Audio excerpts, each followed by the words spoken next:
All right, here we are in the boudoir. Actually, Megan's in the boudoir. I'm kind of in the doorway coming in here. And it's a beautiful bath here. And I just wanted to kind of play around.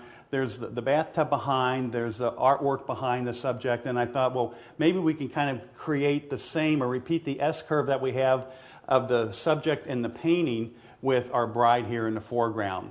I'm thinking, what kind of light do I need to use here? Well, you know what? I've got my camera set to the Kelvin setting right here, and the Kelvin setting is set to 2800 Kelvin. Now, I could set it to tungsten. You say, why am I not setting it to tungsten? Because I found in most real-world situations is that we don't live in a tungsten-flavored world. The cameras are set up for something about 3200 Kelvin when we do something like that. So with the new cameras, I just call a Kelvin setting of 2800 Kelvin because most of the illumination in homes and churches and things like that is that much warmer Kelvin setting. That means at 2800 Kelvin, I get a better color balance when I use a 2800 Kelvin setting here.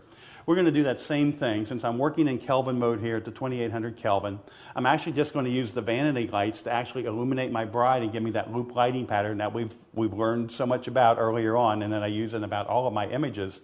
So loop lighting pattern coming from the vanity. We have our bride in the foreground. I'm going to ask LaDon to light up with our Z-Ray Brinkmann flashlight, the painting in the background, to highlight that and get a couple photographs. Megan, turn towards me a fraction because I want to see more of the detail of the gown. Chin down just a fraction there. I'm going to zoom back here and just frame her with some of the arches of the bath and so forth. And we got the painting in the background.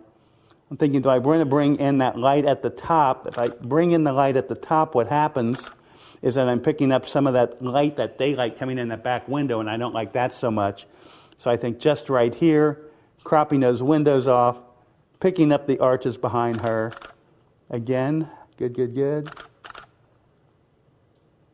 And I think we got some pretty light. We do have a fringe benefit of just the lighting that's in the other part of the shower is actually coming in here and backlighting her veil with like a blue light. Since I'm working in the 2800 Kelvin color temperature range, any of the daylight coming in here is giving me blue accents to the scene.